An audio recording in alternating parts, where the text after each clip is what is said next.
Quand Antoine Dubois, agent de sécurité de 32 ans, a vu la carte de crédit de cette femme élégante être refusée au café des Champs-Élysées, il n'a pas hésité une seconde. Il a sorti ses derniers aux 3 € et a payé le café de cet inconnu. « Ne vous inquiétez pas, madame, ça arrive à tout le monde », lui a-t-il dit avec un sourire bienveillant. Ce qu'Antoine ne savait pas, c'est que cette femme en tailleur gris et sac en cuir était Céline Moreau, PDG de Moreau Holdings, l'une des entreprises les plus puissantes de France qui traversait la pire crise de sa vie, et que ce geste de 3 € allait changer à jamais le destin de tous les deux. Car parfois, la gentillesse envers un inconnu peut ouvrir des portes que même des millions n'arriveront pas à ouvrir. Paris, 8h30 du matin. Les Champs-Élysées pulsant de leur énergie frénétique habituelle. Antoine Dubois, 32 ans, se dirigeait vers son poste de travail aux Galeries Lafayette, vêtu de son uniforme bleu d'agent de sécurité. Il avait commencé son service à 6h et en était déjà à sa 2e ronde de la journée. Antoine n'avait pas toujours été agent de sécurité.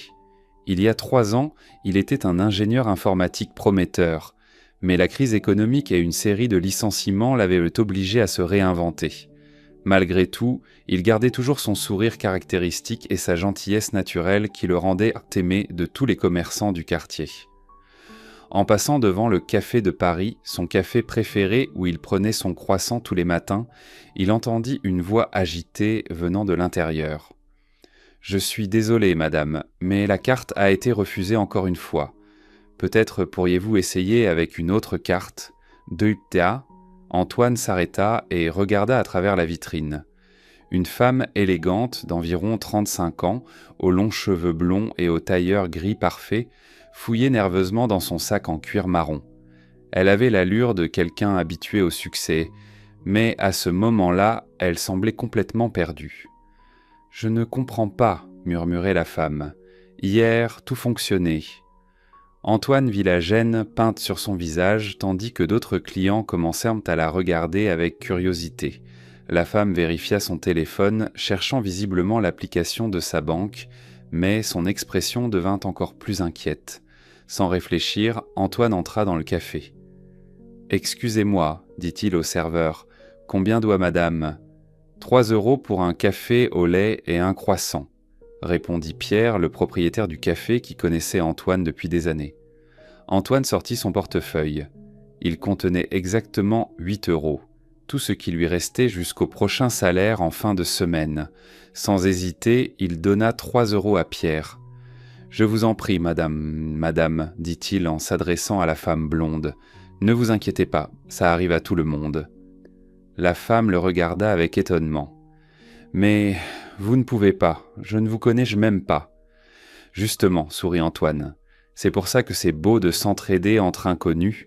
Aujourd'hui, je vous aide, demain, vous aiderez peut-être quelqu'un d'autre. » Céline Moreau, c'était son vrai nom, resta sans voix. Depuis des années, elle était habituée à des gens qui voulaient quelque chose d'elle, qui la courtisaient par intérêt. Cet inconnu, en uniforme d'agent de sécurité, venait de faire un geste désintéressé qui la toucha profondément. « Comment puis-je vous remercier ?» demanda-t-elle d'une voix brisée par l'émotion. « En passant une belle journée, » répondit Antoine en se dirigeant déjà vers la sortie. « Et peut-être en souriant à quelqu'un qui en a besoin. » Pendant qu'Antoine quittait le café, Céline resta immobile, serrant la tasse de café entre ses mains tremblantes. Ce n'était pas seulement le problème avec la carte de crédit qui la bouleversait. Ce matin-là, elle avait reçu un appel qui avait changé sa vie.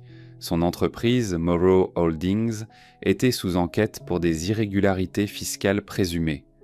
Ses comptes ont été gelés, sa réputation était en lambeaux, et elle se retrouvait seule face au monde. Pourtant, ce geste de gentillesse de la part d'un inconnu lui avait donné une étincelle d'espoir, qu'elle ne ressentait plus depuis des semaines. Céline regarda à travers la vitrine Antoine qui s'éloignait dans la rue et prit une décision qui allait tout changer. Ce soir-là, Céline rentra chez elle dans son appartement du 7e arrondissement avec une idée fixe en tête. Elle devait retrouver cet homme. Pas pour lui rendre les 3 €, c'était le cadet de ses soucis. Mais parce que dans ce geste, elle avait vu quelque chose qu'elle avait oublié qui existait. l'humanité authentique. Assise dans son bureau, entourée de documents juridiques et de citations à comparaître, Céline ouvrit son ordinateur portable. Ses compétences entrepreneuriales incluaient aussi une remarquable capacité d'investigation, une compétence qu'elle avait développée au fil des ans pour vérifier partenaires et concurrents. Café de Paris, Champs-Élysées, tapa-t-elle sur Google Maps, puis elle appela le café. « Allô, Café de Paris ? Bonsoir, je suis la dame de ce matin, celle dont la carte ne fonctionnait pas. Ah oui, comment allez-vous ? Tout s'est arrangé avec la banque ? Oui, merci, je voulais demander l'agent de sécurité qui m'a aidé. Il travaille dans le coin. Antoine, oui, c'est un brave garçon. Il travaille aux Galeries Lafayette. Pourquoi vous vouliez le remercier ? Exactement, merci beaucoup. Le lendemain, Céline s'habilla de manière complètement différente. Jean, sweatshirt, basket et une perruque châtain. Elle voulait observer Antoine sans être reconnue pour comprendre quel genre de personne il était vraiment. Elle se posta dans un café face à l'entrée des Galeries Lafayette et commença sa mission d'observation. Ce qu'elle vit l'impressionna profondément. Antoine n'était pas qu'un simple agent de sécurité. Il était le cœur humain de cet endroit. Elle le vit aider une dame âgée avec ses sacs de courses lourds, indiquer patiemment le chemin à une famille de touristes perdus et même s'arrêter pour jouer quelques minutes avec un enfant qui pleurait pendant que ses parents faisaient leurs achats. Pendant la pause déjeuner, Céline le suivit à distance. Antoine entra dans un petit bistrot, commanda seulement un plat du jour, visiblement le repas le moins cher du menu, et pendant qu'il mangeait, il lisait un livre de programmation informatique. « Il étudie », pensa Céline. « Il n'a pas abandonné ses rêves. » Ce soir-là, Céline fit quelque chose qu'elle n'avait pas fait depuis des années. Elle entra dans un cybercafé et commença à chercher des informations sur Antoine Dubois sur les réseaux sociaux en utilisant un faux profil. Ce qu'elle découvrit la bouleversa encore plus. Antoine avait perdu son travail d'ingénieur informatique 3 ans plus tôt, mais au lieu d'abandonner, il avait accepté le travail d'agent de sécurité pour subvenir aux besoins de sa famille. Sa mère avait des problèmes de santé et il payait ses traitements médicaux. Malgré les difficultés financières, il faisait du bénévolat dans une maison de retraite du quartier les week-ends. Cet homme, se dit Céline, a tout ce que j'ai perdu au fil des années. L'humilité, la générosité, la capacité de voir le bien chez les autres. Cette nuit-là, Céline prit une décision qui aurait surpris quiconque la connaissait. Au lieu de se concentrer uniquement sur ses problèmes juridiques, elle trouverait un moyen de récompenser Antoine, mais pas avec de l'argent. Cela aurait été trop facile et probablement offensant. Elle voulait faire quelque chose de plus significatif. Quelque chose qui changerait la vie d'Antoine comme son geste avait changé sa perspective sur la vie. Une semaine après la rencontre au café, Céline avait élaboré un plan. En tant que PDG d'un holding qui contrôlait plusieurs entreprises technologiques, elle savait exactement comment aider Antoine sans que cela ressemble à de la charité. « Docteur Moreau, dit son assistant Marc en entrant dans le bureau, j'ai fait les recherches que vous m'aviez demandées sur Antoine Dubois. Dites-moi tout. Diplôme d'ingénieur en informatique avec mention très bien de l'école polytechnique. Spécialisation en cybersécurité. A travaillé 3 ans chez Tech Solutions avant les licenciements massifs de 2021. Depuis, il travaille comme agent de sécurité. Aucun antécédent judiciaire, évidemment. Excellente référence de tous les employeurs précédents. » Céline sourit. « Parfait. Maintenant, écoutez bien ce que vous devez faire. » Le plan de Céline était élégant dans sa simplicité. Son holding était sur le point d'acquérir une start-up parisienne spécialisée en cybersécurité. Ils allaient par hasard publier une annonce d'emploi pour un spécialiste senior en cybersécurité avec des exigences qui correspondaient parfaitement au profil d'Antoine. « Mais docteur Tebenin, demanda Marc. Et s'il ne répond pas à l'annonce, Céline sourit mystérieusement. Alors nous devrons être un peu plus créatifs. 3 jours plus tard, pendant qu'Antoine patrouillait aux Galeries Le Lafayette, une femme élégante s'approcha de lui. C'était Claire, la directrice des ressources humaines de Cybergarde Paris, une des entreprises du holding de Céline. « Excusez-moi, dit Claire, vous êtes Antoine Dubois ?» Antoine fut surpris. « Oui, c'est moi. Je peux vous aider ? Je suis Claire Leroy, directrice RH de Cybergarde Paris. Un de nos clients nous a très bien parlé de vous comme professionnel dans le domaine de la cybersécurité. Je suis désolé, je crois qu'il y a une méprise. Je travaille comme agent de sécurité. » « Je sais, sourit Claire, mais j'ai vu votre CV en ligne et votre diplôme d'ingénieur en informatique. Nous cherchons un spécialiste senior en cybersécurité. Cela vous intéresserait-il de passer un entretien ? » Antoine resta bouche bée. Je n'ai envoyé mon CV à personne. Un consultant externe nous a suggéré votre nom. Apparemment, vous avez fait excellente impression à quelqu'un du secteur. Ce soir-là, Antoine appela sa mère avec les mains tremblantes d'émotion. « Maman, tu ne vas pas le croire. On m'a proposé un entretien pour un poste d'ingénieur informatique. Après 3 ans, oh mon fils, c'est merveilleux. Mais qui t'a recommandé ? Je ne sais pas, maman. Ils disent bon que quelqu'un du secteur a bien parlé de moi. C'est peut-être le destin. » Céline, qui écoutait via Marc, qui avait discrètement enregistré la conversation téléphonique depuis le café en bas de l'appartement d'Antoine, sentit des larmes lui monter aux yeux. « Il est si heureux, pensa-t-elle. Quand ai-je rendu quelqu'un si heureux pour la dernière fois, sans rien vouloir en retour ? L'entretien fut fixé pour la semaine suivante et Céline s'assura personnellement que tout se passe parfaitement.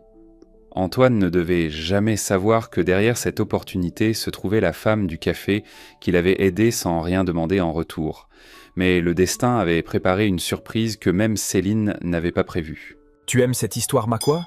Laisse un petit like et abonne-toi à la chaîne. Maintenant, reprenons la vidéo. Le jour de l'entretien, Antoine se réveilla à l'aube. Il avait repassé son seul costume correct et avait étudié pendant 1 semaine entière, révisant tout ce qu'il savait sur la cybersécurité. Il était nerveux mais déterminé. Céline, de son côté, avait décidé d'assister personnellement à l'entretien. Elle ne pouvait résister à la tentation de voir Antoine dans son élément professionnel. Elle s'était cachée dans la salle de conférence adjacente sous prétexte de préparer d'autres dossiers. « Monsieur Dubois, commença Claire, parlez-nous de votre expérience en cybersécurité. » Antoine commença à parler, et Céline fut fascinée par sa compétence et sa passion. Il n'était pas seulement bon techniquement, mais il avait une vision éthique de la sécurité informatique qu'on trouvait rarement dans le secteur. « Je crois que la cybersécurité ne consiste pas seulement à protéger des données, dit Antoine, mais à protéger des personnes. Derrière chaque système informatique, il y a des vies humaines, des familles, des rêves. Quand on protège un système, on protège tout cela. » Céline sentit un frisson. C'était exactement le type de mentalité qu'elle recherchait chez ses meilleurs employés. L'entretien se déroulait parfaitement quand l'imprévu arriva. Le téléphone d'Antoine se mit à sonner de manière insistante. « Pardonnez-moi, dit-il embarrassé. Normalement, je l'éteins, mais... » « Répondez donc, dit Claire gentiment. « Allô ? Quoi ? Maman, calme-toi. Comment ? L'ambulance ? J'arrive tout de suite. » Antoine pâlit. « Je suis vraiment désolé, mais je dois y aller. Ma mère a été emmenée à l'hôpital. Peut-on reporter ? » « Bien sûr, répondit Claire. Allez-y et ne vous inquiétez pas pour l'entretien. » Antoine sortit en courant et Céline, sans réfléchir, le suivit. À l'hôpital de la Pitié-Salpêtrière, Antoine courait dans les couloirs à la recherche de sa mère. Céline le suivait à distance, le cœur battant d'inquiétude pour cet homme qu'elle avait appris à respecter profondément. « Monsieur Dubois, dit un médecin, votre mère a fait un malaise, mais elle est stable. Cependant, elle aura besoin d'une opération chirurgicale urgente. »« Combien ça coûte ?» demanda Antoine d'une voix étranglée. « Avec la sécurité sociale, votre part sera d'environ 15 000 €. Antoine s'assit sur un banc, la tête entre les mains. Céline savait qu'avec son salaire d'agent de sécurité, cette somme était impossible à atteindre. Ce fut à ce moment que Céline prit la décision la plus importante de sa vie. Elle ne pouvait plus rester cachée. Elle devait agir. Elle s'approcha d'Antoine. « Excusez-moi. » Antoine leva les yeux et la reconnut immédiatement. « Vous, la dame du café ?»« Oui, dit Céline doucement, et j'ai un aveu à vous faire. »« Je ne comprends pas, dit Antoine en regardant Céline avec confusion. Qu'est-ce que vous faites ici ?» Céline s'assit à côté de lui sur le banc de l'hôpital. « Antoine, je dois vous dire la vérité. L'entretien d'embauche, c'est moi qui l'ai organisé. » Quoi? Je suis Céline Moreau, PDG de Moreau Holdings. CyberGuard Paris est une de mes entreprises. Antoine la regarda incrédule. Mais pourquoi? Je ne comprends pas. Céline respira profondément. Ce jour-là au café, quand vous avez payé mon café, je traversais le moment le plus sombre de ma vie. Mon entreprise était sous enquête, mes comptes étaient débloqués, je pensais avoir tout perdu. Votre geste m'a rappelé qu'il existe encore de la bonté désintéressée dans le monde. 3 €, murmura Antoine. Vous avez fait tout ça pour 3 €? Pas pour les 3 €, sourit Céline à travers ses larmes. Pour la gentillesse, pour m'avoir traité comme un être humain quand tout mon monde s'écroulait. Vous ne saviez pas qui j'étais, si j'étais riche ou pauvre. Vous m'avez aidé simplement parce que c'était juste. Antoine secoua la tête. Mais le travail, je ne mérite pas tout ça. Vous vous trompez, dit Céline fermement. J'ai fait vérifier votre parcours. Vous êtes extraordinairement qualifié.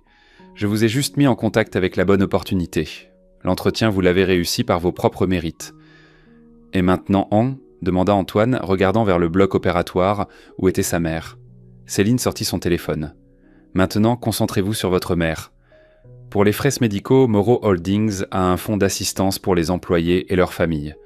Mais je ne suis pas encore officiellement un employé.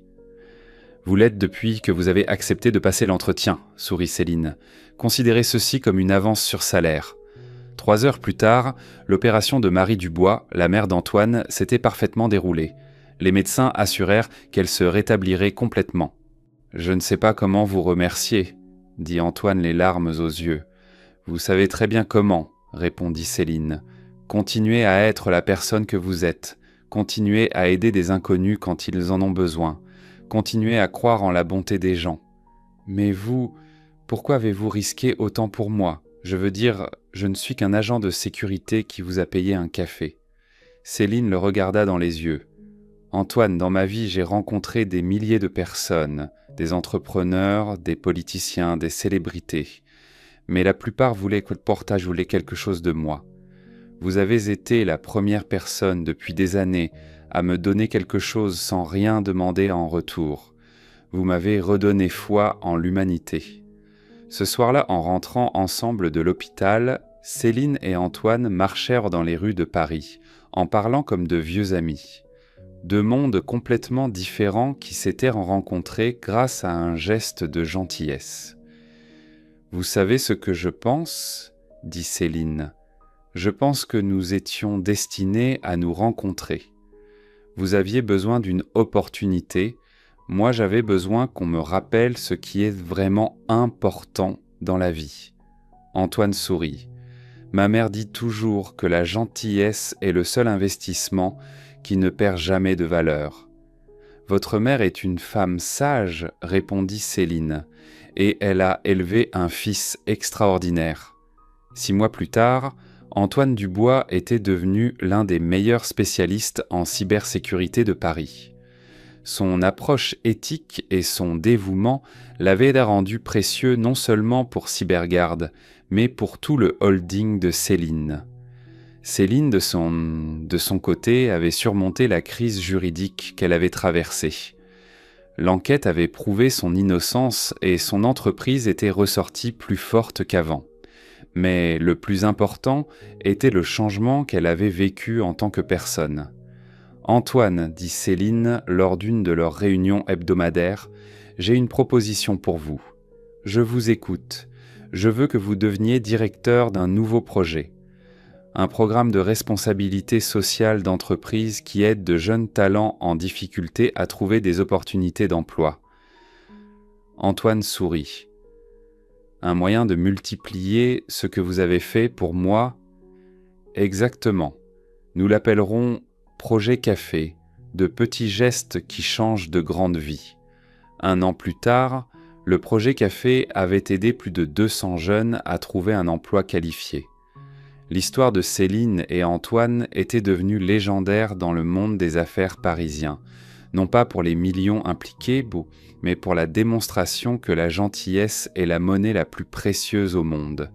Vous savez ce que j'ai appris ? Dit Céline à Antoine lors de l'inauguration du nouveau centre de formation du Projet Café. Quoi ? Que payer un café de 3 € peut valoir plus que n'importe quel contrat de millions d'euros. parce que quand on investit dans la bonté des gens, le retour est infini. Antoine regarda la salle remplie de jeunes qui commençaient leur formation professionnelle gratuite. Et moi j'ai appris que parfois aider un inconnu, c'est s'aider soi-même sans le savoir. La mère d'Antoine, complètement rétablie, était au premier rang avec un sourire radieux. « Mon fils, dit-elle à Céline, m'a toujours dit que la gentillesse était contagieuse. Merci d'avoir prouvé qu'il avait raison. » Céline serra la main d'Antoine. « Merci de m'avoir appris que le vrai succès ne se mesure pas à ce qu'on accumule, mais à ce qu'on donne. » Leur histoire prouva que parfois, le plus petit geste peut créer le plus grand impact, et que dans un monde où tout a un prix, la gentillesse reste la seule chose qu'on ne peut pas acheter. On ne peut que la donner et la recevoir, créant une chaîne infinie de biens qui transforment des vies, une tasse de café à la fois. Si cette histoire vous a ému et vous a fait croire au pouvoir de la gentillesse, laissez un petit cœur ici en bas. Je veux entendre vos témoignages. Avez-vous déjà fait un petit geste qui a eu des conséquences inattendues? Croyez-vous que la gentillesse envers les inconnus peut vraiment changer le monde? Racontez-moi vos histoires de gentillesse qui a créé des miracles dans les commentaires. Si cette histoire vous a touché le cœur, likes si vous croyez que les petits gestes peuvent créer de grands changements. Abonnez-vous pour ne rater aucune histoire qui prouve que la bonté gagne toujours. Partagez avec quelqu'un qui a besoin de croire en la magie de la gentillesse quotidienne. Commentez « Gentillesse contagieuse ». Si vous aussi vous croyez au pouvoir des petits gestes. Souvenez-vous, dans un monde qui semble souvent froid et distant, chacun de nous a le pouvoir d'être le rayon de soleil dans la journée de quelqu'un. Parfois, il suffit du prix d'un café pour changer une vie. Et qui sait, peut-être que cet inconnu que vous aidez aujourd'hui sera la personne qui changera votre demain. Rendez-vous dans la prochaine vidéo avec une autre histoire qui vous fera croire à la magie cachée dans les gestes quotidiens de bonté.